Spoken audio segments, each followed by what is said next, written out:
sa Caritas. Why Speak is a movement among the youth on how to be inspired to be responsible citizen. How do you think you can help?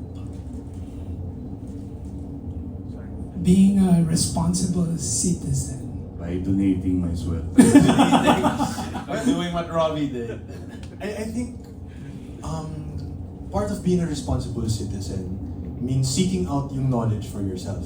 So that yung mga decisions, for example, the candidates that you choose to vote for, or yung items na binibili mo, those simple, yung mga simpleng kilos araw-araw din is affected by this na I believe that we all need to, you know, we need to be able to have a proper, well-rounded perspective sa katotohanan natin.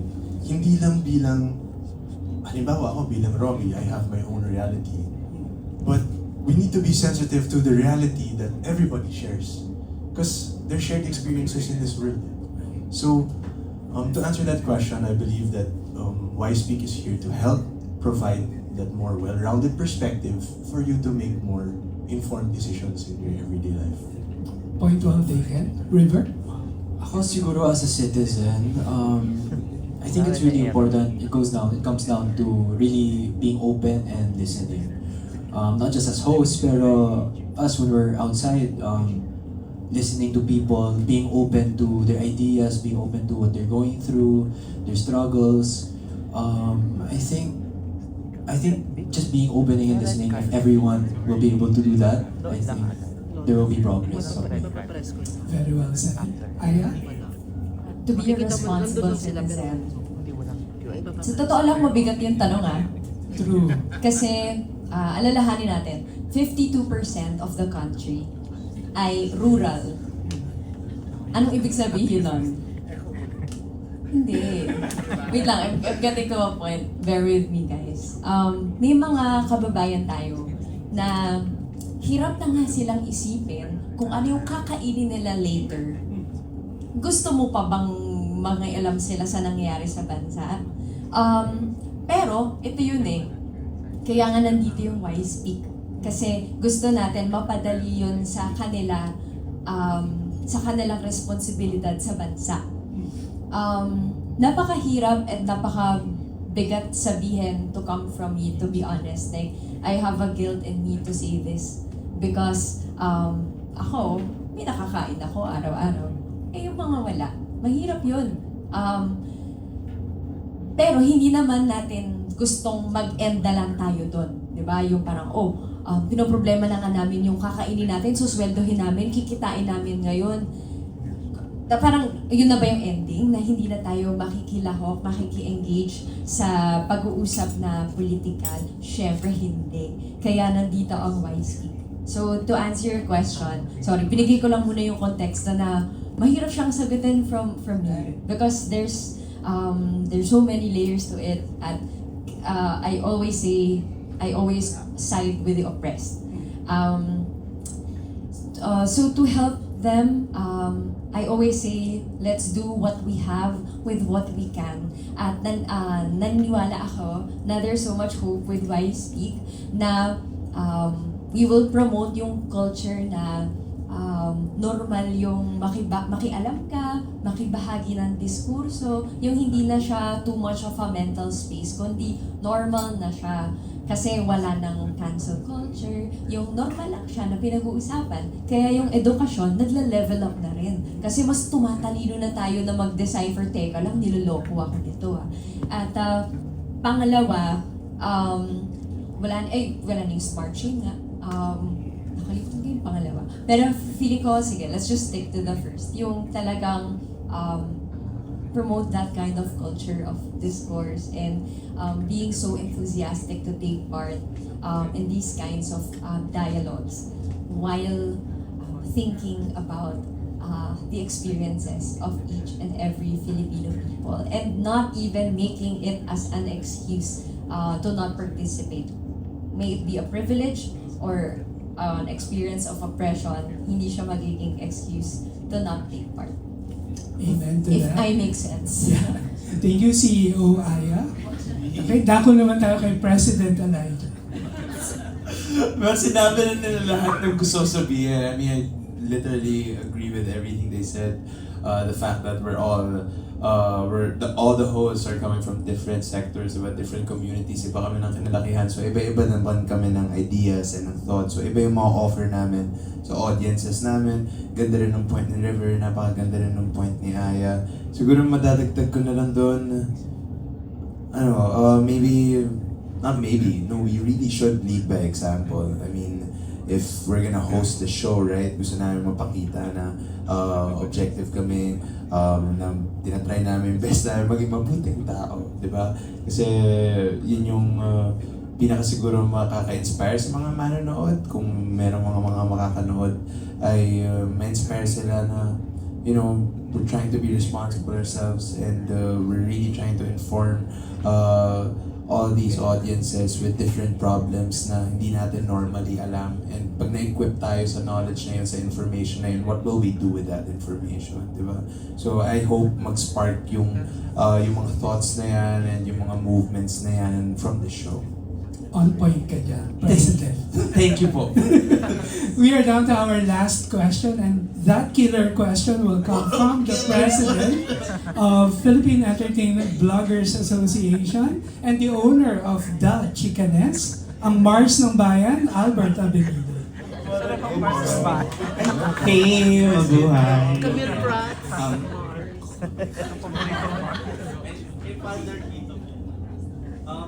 How inclusive will be this show? Kasi parang personal observation ko lang was parang with the political landscape that we have, parang feeling ko mas na-emphasize ngayon yung difference ng mga taga-Visayas, taga-Luzon, taga-Mindanao, parang ganon. So like, how inclusive will Y-Speak be in terms of yun, participation from the youth? Okay, kanina lang pinag-usapan namin yon. Isa sa malaking problema ng bansa natin is masyado tayong Manila-centric. That's why part of our dream is iikot ang Y-Speak sa Mindanao, sa Visayas, and create chapters of Y-Speak. That's part of the dream. And agree naman yung apat na yun yung game plan. I agree with you. Masyado tayong regionalistic, and which is normal for Filipinos, di ba? Kasi di ba nga, bawat may mga 10 Ilocano association, di ba? But we need to find yung common ground. And I think, nabanggit na nga nila is, sila mismo nagsabi hindi namin kinoach sa mga yan na Y-Speak has to be safe space. Open to everybody. And mahalaga rin na may effort na dalhin ng Y-Speak sa iba't ibang lugar. Hindi lamang palaging Manila. No?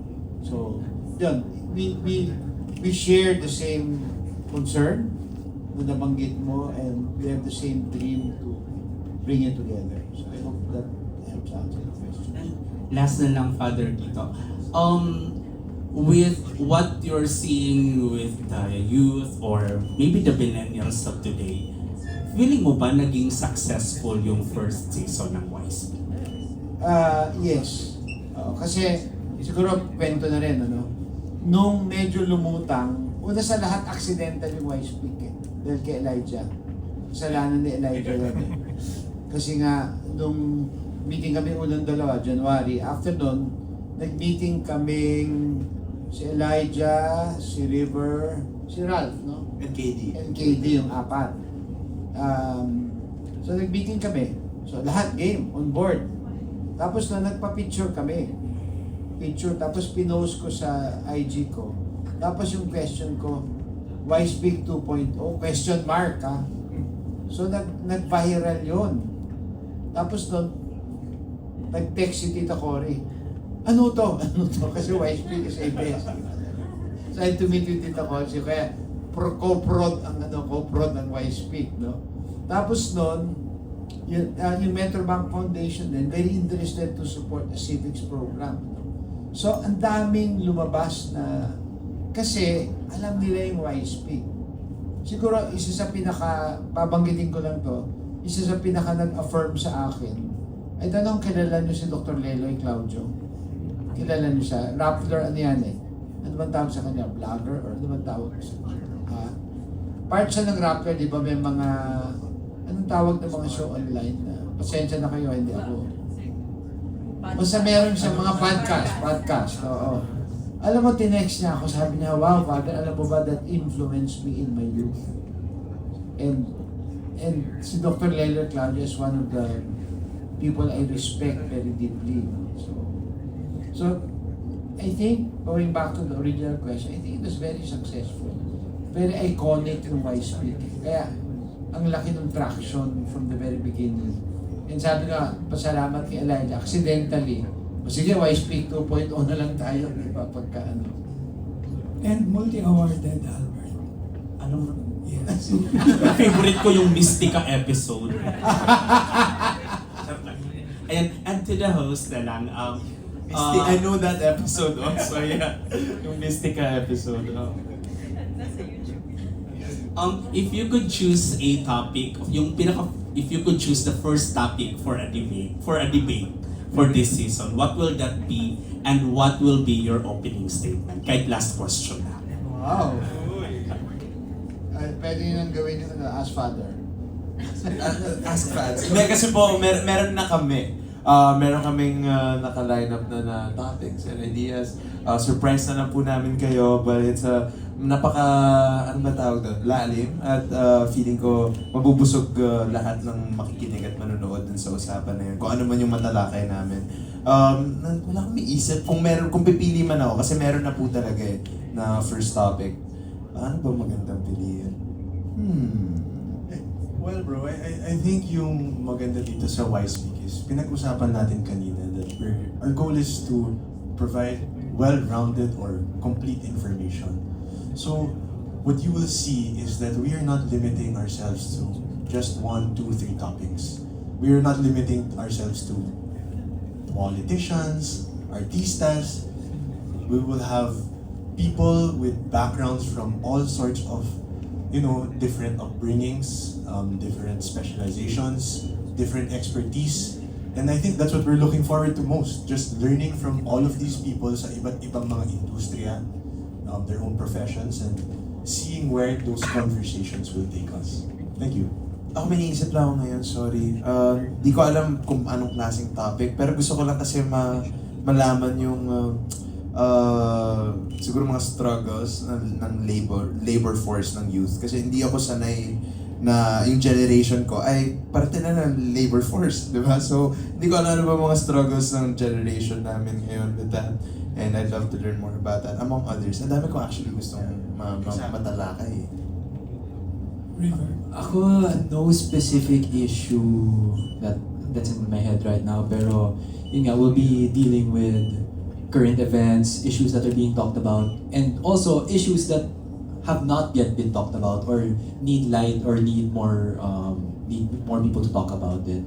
So, yes, may naka-line up na for our first episode, pero yun nga, what's nice nga with the show, like what they said, it's not just one topic, pero various different topics. Hindi mo naman siya, walang sumagot. Sige, Actually. Hindi, okay lang. Hindi, actually marami akong gusto, pero yung kung mamimili ako, parang meron na nga kami na set. Pero kung mamimili ako, feeling ko lang, pero baka ako lang din yung manood. Yun yung problema, baka ako lang yung manood. Gusto kong debate topic, no? Gusto kong pagdebatihan yung yung cause kung bakit tayo naging unsustainable. Tapos ang opening statement ko, feeling ko dapat hindi na ako host sa lagay na to. Kung mangyari yun. Magiging na lang ako participant kasi baka matanggalan ako ng trabaho. So ang opening statement ko, volunteer ako sa ABS-CBN. Ako po, gusto ko ang opening statement ko po, sasabihin ko, kung hindi tayo nasakop ng ating mga mananakop, hindi natin problema ang sustainability ngayon. Dahil to begin with, yung mga katutubong Pilipino ay sustainable. Yes. Yeah. Tama. Ay, so hindi na pala. Pwede na pala host pala. So yung Gusto ko lang linawin sa episode na debater siya, wala siyang talent fee. hindi po yung talent fee nga po ni Robbie J. Mapupunta na naman. Thank you, Robbie. You're so generous. Thank you so much. Congratulations. Okay, Wow, salamat. salamat. Siguro, bilang pagtapos, nais ko lang magpasalamat sa inyo lahat. At saka, salamat din sa ABS sa suporta na binigay nila. And talagang full support ng ABS. Kahit nagulat na lang sila, ay, YSP 2.0 pala. Tapos, of course, ang Metrobank Foundation din, very, very supportive. And sa inyong lahat, sabi ko nga, sana hindi lang tayo magsasama sa press con. Sana we can become a community. Kasi talagang we don't have time. Di ba? Kasi kung hindi natin bibigyan ng safe space ang kabataan, lulubog na lulubog tayong bansa. No? So, I think we need to, again, we go back to Rizal. Ang kabataan ng pag-asa ng bayan.